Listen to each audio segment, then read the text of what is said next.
시청자 여러분 안녕하십니까? 특집 대담한 만남 당선자에게 듣는다 김효승입니다. 21대 국회 임기가 시작됐습니다. 우리 지역 국회의원과 함께 21대 국회에 임하는 각오, 그리고 활동 계획에 대해 이야기 들어보는 시간 마련했는데요. 첫 번째 모실 초대 손님은 처음이란 단어가 가장 잘 맞는 분인 것 같습니다.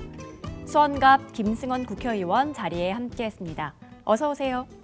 네, 시청자 여러분 안녕하세요. 반갑습니다. 김승원입니다.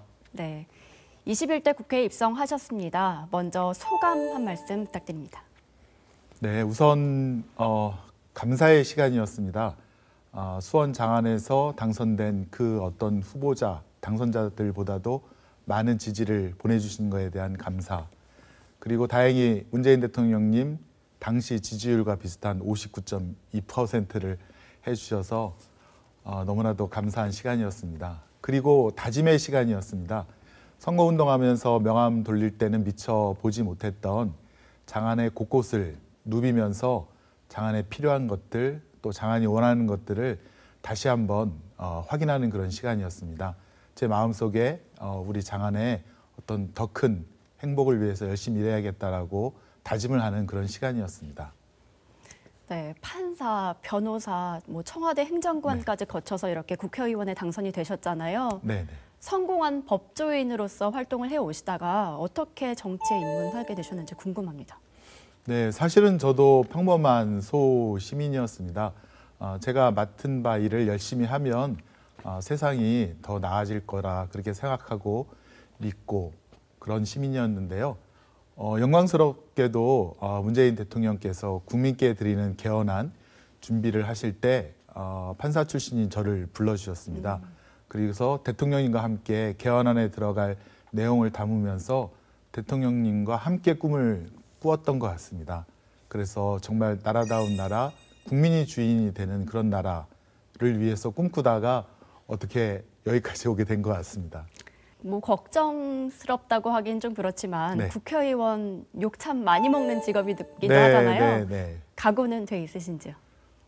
사실은 제가 판사 생활하면서 판사는 이제 원고나 피고 중 어느 누구의 손을 들어줘야 되기 때문에 반드시 한쪽에서 이제 욕을 먹는 직업이기도 한데요. 그렇지만 이제 공정하게 그리고 그분들이 말씀하시고자 하는 것을 끝까지 차분하게 들어드리면 비록 패소를 한 당사자분도 수긍을 하는 경우가 많았습니다. 그런 원리를 아마 제가 사법부에 있으면서 좀 몸으로 체득을 한 것 같고요. 물론 국회의원으로서 여러분들께서 욕하실 일이 있으면 당연히 욕도 먹고 비판도 받아야겠지만 그렇지 않게끔 더욱더 시민의 목소리에 귀를 기울이고 공정하게 활동할 수 있도록 그렇게 노력하겠습니다. 이번에 첫 선거 운동이셨잖아요. 네. 그 과정에서 에피소드나 기억에 남는 일화 있으면 소개 좀 해주실까요? 사실은 저의 선거 운동은 제가 새롭게 다시 태어나는 시간이기도 했습니다. 머릿속으로만 알고 있던 민주주의라든가 또 서민의 삶을 선거운동 기간에 장안 곳곳을 누비면서 그 고무 대하에 나무를 파는 어머니로부터 받은 사랑과 격려, 그리고 코로나19 사태로 오지 않는 손님을 기다리면서도 종업원들을 위해서 고용관계를 유지해주는 그런 식당 사장님들, 또 기업체 사장님들, 그런 분들을 만나면서 과연 정치가 이분들에게 어떤 걸 해드려야 될지를, 또 제가 앞으로 어떻게 살아야 될지를 새롭게 발견하게 되고 알게 되는 그런 시간이었습니다. 정말 재탄생의 시간이었고, 또 한편으로는 저희 가족들도 그 어려운 그 선거운동에 함께해 주어서 가족이 더 똘똘 뭉치게 되는 계기가 되기도 했고요. 아무튼 장안 주민이 저희 가족이 또 되는 그런 시간이기도 했습니다. 가족됨을 느끼는 그런 시간이었던 네, 그렇습니다. 거죠. 네. 하도 그냥 배면 형님, 또 배면 누님, 또 우리 아우님 같고, 하도 이제 형님이라는 소리를 너무 많이 해서 아버지 만날 때도 아버지한테도 형님 그랬 한번 그래서 아버지가 당황하셨던 그런 적도 있으셨습니다. 이참에 형님 하시죠. 개인적으로 저는 의원님 네. 선거운동할 때 후보자 토론회 때가 기억에 남는데요. 네. 보통은 뭐 상대 후보랑 설전을 벌이기도 하고 네. 비판을 하기도 하는데 그 과정에서는 너무 온화하게 서로 대화를 하시는 것 같았거든요. 네. 본래 성품이 그러신 거예요? 일단은 제가 운이 참 좋았던 것 같습니다. 우리 상대방 이창성 후보님 참 젠틀하시고요. 그다음에 지역에서 만날 때도 서로 상호 간에 비방 없이 공정하게 페어플레이 하자고 이제 말씀 주셨고 저도 거기에 전적으로 동의해서 화답을 드렸고요. 특히나 이제 지역 공약에 있어서는 큰 차이는 없었던 것 같습니다. 아마 저도 그렇고 그 상대방 후보님도 장안을 돌면서 장안에 필요한 것들에 대해서는 같은 마음으로 선거에 임했던 것 같습니다. 그래서 사실 후보자 간 토론회 할 때도 그런 부분에서는 상당히 서로 이렇게 존중해 주면서 했던 그런 토론회로 저도 기억이 남고요. 그때 사회를 보셨던 장성근 사회자님께서 참 후보자들 간에 독특한 토론한다고 그렇게 말씀하셨던 기억. 또 기자분들이 뭐 여기 건질 게 없다. 뭐 재미가 없다. 재미가 없다라는 말씀도 잠깐 하셨던 것 같아요. 하셨던 것 같은데 이제는 그 이창동 후보님과 만나서 우리 장안에 함께 약속했던 그런 공약들을 어떻게 실천할 것인지를 서로 이제 또 고민해봐야 되는 그래서 협치를 하게 되는 그런 시간이 된 것 같습니다. 혹시 이후에도 만난 적이 있으세요? 네, 제가 전화는 한 3번 정도 드렸고요. 우선 그 지역 공약을 위해서는 우리 그 당선된 5분의 국회의원님과 그다음에 시장님 만나서 그런 공동 협약식을 갖다가 맺고 이렇게 차근차근 단계를 밟아가고 있는 그런 중입니다. 저 또 보면 네. 의원님의 성품을 볼 수 있는 대목을 저는 블로그에서도 좀 발견을 한 것 같아요. 네. 문구를 보면 착한 사람이 이기는 세상, 네. 약한 사람도 행복한 세상 이렇게 나와 있거든요. 네. 어떤 의미로 이런 글을 쓰셨는지 궁금해요. 일단 제가 착하신 분들이 많이 손해를 보는 경우를 재판을 통해서도 많이 겪었습니다. 돈 한 푼 만져보지 못한 그런 돈을 연대보증인이라는 이유로 그걸 갚아야 되는 그런 분들도 많이 봤고 또 양보하고 그런 분들이 결국에는 손해를 보는 그런 경험도 많이 했는데요. 이제는 그런 분들이 그런 착한 분들 저는 그런 착한 분들을 국민의 4대 의무를 다 이행하신 분들이라고 봐도 좋지 않을까 싶은데요. 그런 분들이 우리 사회의 주류가 되시고 그런 분들이 이기는 세상, 그런 분들이 행복한 세상 꼭 만들고 싶었고 그게 지금 문재인 대통령님도 말씀하신 사람이 먼저인 그런 세상과도 좀 일맥상통한다고 그렇게 생각이 됐습니다. 이렇게 온화한 성품을 가지신 분이 검찰, 사법 개혁에 대해서는 쓴 소리를 내기도 하셨어요. 네. 좀 어떤 개혁을 바라고 계신지 궁금한데요. 네, 제가 화가 났던 부분은 국민이 그 준 권력을 어떤 조직의 이기주의를 위해서 그렇게 함부로 쓴 부분에 대해서는 굉장히 화가 나고요. 특히나 요새 이제 그 한명수 총리 그 재판 뇌물 사건에 정치 검찰이 했던 그런 일들에 대한 한만호 씨의 비망록 그리고 유시민 작가에 대해서 뇌물 같은 이미지를 덧씌우기 위한 그들의 그런 시도 같은 것들이 이제 저희 뉴스 보도를 통해서 접하게 되는데 아직까지도 그런 권력을 국민을 위해 써야 될 권력을 어떤 그 검찰이라는 아니면 자기들의 어떤 그런 조직 이기주의라든가 자기만을 위해서 쓴 거에 대해서 그것은 그 권한을 국민들이 그렇게 하라고 하진 않았거든요. 거기에 대해서 반드시 민주화된 권력에 의한 통제가 필요하다. 그리고 기획수사라든가 어떤 목적이 있는 의도된 수사에 대해서는 그 전과정을 통제할 수 있는 사후라도 통제할 수 있는 그런 장치들이 필요하다 등등의 많은 고민이 있었고 저희 이제 문재인 정부 국정 후반기 안에 꼭 반드시 이제 그거를 달성해야 되지 않을까 그렇게 싶습니다. 그럼 21대 국회에서는 뭐 상임위를 법사위로 가시는 건가요? 저는 일단 3가지 상임위를 신청했습니다. 법사위도 있고 문체위도 있고 그다음에 행안위도 있습니다.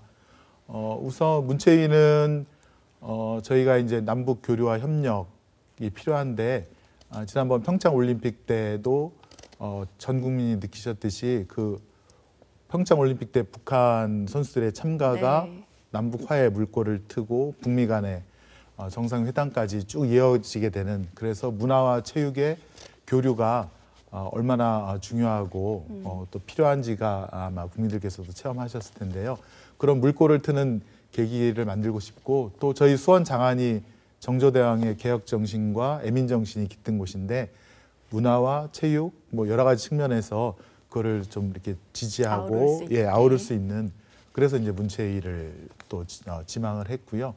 행안위 지망은 문재인 대통령님의 그 자치분권, 지방자치, 그다음에 그런 개헌, 그다음에 저희 우리 수원 염태영 시장님의 자치가 밥이다라는 이니셜 그런 거에서 볼 수 있듯이 지역 살림, 지역 일은 지역 주민들의 어떤 결정에 의해서, 참여에 의해서 이루어져야 된다라는 그런 것이 이제 행안위에서 많이 비롯되어 있거든요. 그래서 그런 쪽에 가서 꼭 우리 수원 시민, 장안 주민들을 위해서 하고 싶다라는 생각으로 그렇게 지원을 하게 됐습니다. 그럼 세 곳 중에 개인적으로는 어떤 곳을 가장 마음에 두고 계세요? 일단은 뭐 그 민주당에서 적절하게 저의 경력이라든가 그런 거에 배치를 하시겠지만 사실은 이제 코로나19로 인한 경제 위기 극복과 함께 저희가 남북 간의 교류 협력이 우리 민족의 공존과 번영을 더 앞당길 수 있는 그런 길이라고 생각합니다. 지금 이제 강원 북부선으로 지금 이제 그 개통을 위해서 벌써 이제 남북 간의 철로 연결 사업이 시작이 됐는데요. 그것이 완성이 되면 우리나라에서 생산한 물건들이 이런 시베리아 철도를 통해서 유럽, 세계 곳곳에 한 보름 이내로 다 수출할 수 있는 그런 길이 열릴 텐데, 그런 것들이 곧 그 번영, 우리나라의 경제 번영이라든가 꼭 이루어질 수 있는 것이기 때문에 사실은 좀 그런 쪽에 먼저 교류에 먼저 기여할 수 있는 그런 정치인이 되고 싶습니다. 네, 알겠습니다. 1호 법안이 뭐가 될지도 궁금합니다. 혹시 마음에 두고 계신 게 있는지요? 네, 저희 민주당에는 그 5가지 강령이 있는데요. 정의라든가 포용이라든가 그다음에 경제라든가 번영, 그다음에 이제 안정이라든가 등등이 있는데 저는 공정의 개념을 한번 말씀드리고 싶습니다. 저희 수원시는 인구가 125만이고요.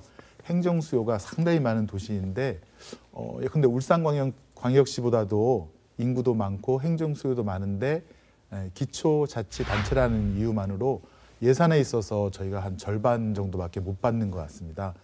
그런 것은 공정하지 못한 그런 상황이기 때문에 이런 대도시 특례법, 지방자치법 전부 개정안을 꼭 통과시켜서 수원의 규모와 위상에 맞는 그런 예산을 확보해서 그 예산이 수원 시민과 장안 주민 여러분들에게 골고루 돌아갈 수 있도록 1호 법안으로 꼭 지방자치법 전부 개정안 혹은 수원시 대도시 특례법을 꼭 소위 특례시라고 하는 특례시법을 통과시키고 싶습니다. 네. 혹시 그 외에 21대 국회에서 뭐 하고 싶은 일들이나 이루고 싶은 소망이 있다면 말씀 좀 해주시죠. 사실은 제가 이제 2019년 2월까지 청와대 정무수석실에 근무를 하면서 제가 맡은 일이 국회 담당 업무와 그다음에 광역 지방자치단체 업무였는데요. 국회 담당 업무를 맡았을 때 통과시키고 싶었던 중점 법안들, 혁신 법안들이 있습니다. 이 코로나19 사태로 인해서 이제는 속도가 더욱더 생명인, 속도가 가장 근간인 그런 그 상황에 맞닿았다고 생각합니다. 빨리 좋은 정책들, 필요한 예산들을 빨리빨리 통과시켜야 되는데 제가 이제 갖고 있었던 그런 중점 법안, 혁신 법안들을 빨리빨리 통과시키는 일을 가장 먼저 하고 싶습니다. 뭐 예를 들자면 어떤 것들이 있을까요? 지금 이제 데이터 3법을 위시해서 이런 혁신에 필요한 법안들을 통과시키고 싶고요. 그다음에 저희가 이제 저는 이제 포용적 혁신 성장이라고 부르고 싶은데요. 혁신적 포용 성장이라고 부르는 분도 계시지만 포용을 좀 더 큰 가치로 두고요. 저는 이제 포용적 혁신 성장. 혁신에 좀 더 혁신에 빨리 좀 더 무게를 두는 거예요. 코로나19 사태로 인해서 지금 이전과는 다른 아주 새로운 미래가 펼쳐질 텐데 그것을 빨리 대한민국 전체가 리셋할 수 있는 그런 혁신이 먼저 필요하다고 생각하고요. 그런 혁신을 뒷받침할 수 있는 그런 포용도 함께 가야 된다고 해서 포용적 혁신 성장을 머리에 두고 가슴에 담고 일하도록 하겠습니다. 아직은 와닿진 않지만 빨리 네. 그날이 왔으면 좋겠습니다. 네. 또 지역구가 지금 장안이시잖아요. 네. 고향도 장안이시라고 들었거든요. 뭐 네네. 선거 때도 많이 뵙고 장안에 대한 애정은 남다르시잖아요. 네, 뭐 네. 어떤 애정을 갖고 계신지. 예, 사실은 제가 장안에서 뭐 파장초등학교, 그다음에 수원북중, 수성고등학교를 다 걸어서 다녔고요. 또 저희 어머니도 거기 정자동에서 태어나셔서 같은 이제 파장초등학교 선배님이시고 저희 아버지는 또 북중학교 선배님이시고 그런데요. 장안은 사실 제가 저에게는 제2의 어머니와 같은 그런 포근한 곳이었고 제가 어쨌건 꿈을 꾸고 자라날 수 있는 그런 터전이었습니다. 그런 장안이 요즘 다른 곳에 비해서 발전이 좀 더딘 그런 상황이 있기 때문에 최소한 10년 이상 장안의 발전을 앞당기고 싶고요. 또 장안 분들이 상당히 다들 따뜻하십니다. 오래 30년, 40년 가까이 사신 분들도 많고 그분들이 꼭 개발에 의해서가 아니라 거기에 필요한 공공 편익시설이라든가 또 그분한테 필요한 여러 가지 주차장 부지라든가 또 뭐 북수원선, 그다음에 신분당선의 조기 개통에 따른 거주 이동의 자유를 누릴 수 있는 그런 것이라든가 등등 정말 생활의 편익적인 그런 모습들로 빨리 바꾸었으면 하는 그런 바람입니다. 이번 선거 때 지역 네. 공약으로도 다양하게 내놓으셨잖아요. 네. 이런 낙후된 비교적 네, 도시의 네. 그 지역 내에서도 낙후됐다는 평가를 받고 있는데 네, 장안구가 네. 좀 구체적으로 어떤 공약들을 실현시키고 싶으신지요? 일단 장안 주민들께서는 그 북수원선 지하철 개통을 굉장히 염원하시는 것 같아요. 그래서 남쪽뿐만 아니라 북쪽으로도 자유롭게 편하게 이제 다니실 수 있는 그런 이제 그 교통의 자유를 갖다가 드리고 싶고요. 두 번째는 장안에서 태어나고 사시는 분들이 멀리 출퇴근하지 않고 그 안에서 일을 할 수 있는 여러 가지 그 신생 아주 그 스타트업 기업들을 많이 유치하는 그런 일도 해야 되겠고요. 장안의 여러 가지 만석공원도 친환경적으로 다시 리모델링을 하고 또 여러 가지 주차부지라든가 여러 가지 체육시설이라든가 문화시설들을 든든하게 유치를 해서 장안 주민들이 자부심을 갖고 살 수 있는 나는 장안에 산다고 자랑스럽게 말할 수 있는 그런 곳으로 탈바꿈하고 싶습니다. 그럼 미래파크 조성이 그의 일환인지요? 네, 그렇습니다. 네, 사실은 이제 영동고속도로와 맞닿아 있고 주변에 아주 그 저렴하게 개발해서 할 수 있는 곳인데요. 지금 뭐 저희 사실 장안은 화성 오산보다는 의왕, 군포, 안양이라든가 판교 쪽과도 상당히 가깝죠. 가깝습니다. 예, 그런 쪽과 연계해서 거기서 이제 개발할 수 있는 그런 계획을 빨리 진행하고 싶습니다. 장안이 낙후됐다고는 하지만 분명한 장점들도 있잖아요. 올해 겪어오시면서 네. 어떤 장점들을 좀 극대화하면 좋을까요? 장안은 특히 이제 그 원도심과 새로 아파트 단지가 있는 그런 신도심 구역으로 이렇게 좀 보이는데요. 저희 선거 사무실 맨 위층 꼭대기에서 보면 장안이 거의 다 보입니다.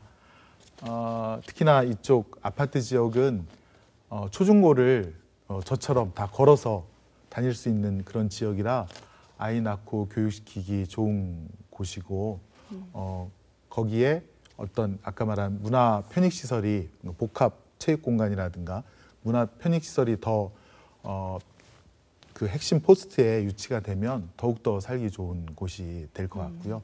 이쪽 원도심은 이제 어르신들이 많이 사는 곳인데 네. 수원은 저희 어릴 때부터 효원의 도시, 효행의 도시라고 불렸을 만큼 어르신을 공경하고 부모한테 효도하는 것이 거의 당연하다고 느낄 만큼 세뇌받을 만큼 저는 그렇게 커왔거든요. 장안의 어르신들이 공경받고 따뜻하게 노후를 즐길 수 있는 그런 여러 가지 문화적인 체육시설이 또 원도심에도 상당히 필요한 것 같고요. 그러기 위해서는 장안에 갖고 있는 콘텐츠, 예컨대 정조대왕께서 우리 수원에 성을 짓고 해경궁 홍씨 어머니의 수연을 베푼 그 개혁과 효심이 바로 지나는 곳이 바로 관문이 바로 수원의 장안입니다. 그 곳이 바로 장안인데 그런 정조대왕의 개혁 정신과 애민 정신을 콘텐츠로 해서 장안이 다른 곳보다도 우뚝 설 수 있는, 그래서 경기도의 1번지이거든요. 수원 장안은 제가 청와대에서 근무할 때 국회의원분이 한 50몇 분이 계시는데 가장 맨 먼저 위에 있는 것이 바로 수원 장안입니다. 그 정도로 경기도 1번지라고 볼 수 있는데 경기도 1번지의 위상을 찾을 수 있도록 그렇게 하는 많은 장점들, 정조대왕의 개혁정신, 애민정신이 살아있고 지역 주민들께서 오래 사시면서 포근하신 분들이 많고, 그다음에 코로나19 사태 때 장안보건소에 그런 그 진료소가 설치되었는데도 뭐 거부하거나 반발하지 않으시고 오히려 힘내라고 플랜카드를 걸어주시면서 그 의료진들을 격려하시는 곳이 바로 장안이신데요. 그런 분들이 행복하게 살 수 있도록 제가 할 수 있는 모든 일을 다 하고 싶습니다. 그 말씀에서 애정이 느껴집니다. 네, 고맙습니다. 이 지역민은 물론이고요. 초선 의원에 대해서 많은 관심들을 갖고 계십니다. 21대 국회의원으로서 마지막으로 각오 한 말씀 부탁드립니다. 저는 주민들께서 또 국민들께서 저희에게 주신 시간을 4년이라고 생각하지 않고 2년이라고 생각하겠습니다. 대통령님 임기가 이제 2년 남았는데요. 2년 동안에 국민들께 약속드린 그 100대 과제를 반드시 이행해서 국민들이 정말 내가 나라의 주인이구나라고 반드시 느낄 수 있는 그런 나라를 만들고 싶습니다.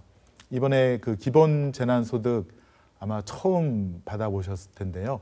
나라에서 나에게 이렇게 베푸는구나가 아니라 당연히 내가 이 나라의 주인으로서 받아야 될 권리라고, 누려야 될 권리라고 이렇게 생각하시고 그렇게 생각이 드시게끔 저희 정치하는 사람들이 더욱더 국민을 모시고 국민이 주인 되는 그런 세상을 위해서 노력할 것을 약속드리겠습니다. 그리고 늘 하는 말씀이지만 제가 가진 권력, 저에게 주신 권력, 저 개인을 위해서는 절대로 사용하지 않겠습니다. 네, 차분하지만 분명한 소신을 전하신 것 같습니다. 나와주셔서 감사합니다. 네, 고맙습니다. 감사합니다. 20대 국회 역시 국민에게 실망을 안겨준 채 마감을 했는데요. 21대 국회에 거는 국민의 기대가 큽니다. 300명 국회의원 모두가 첫 국회의원 배지를 단 그날의 각오로 국민을 최우선으로 한 정치 활동을 해주시길 바라봅니다. 특집 대담한 만남 당선자에게 듣는다. 오늘 순서는 여기까지입니다. 시청해주셔서 고맙습니다.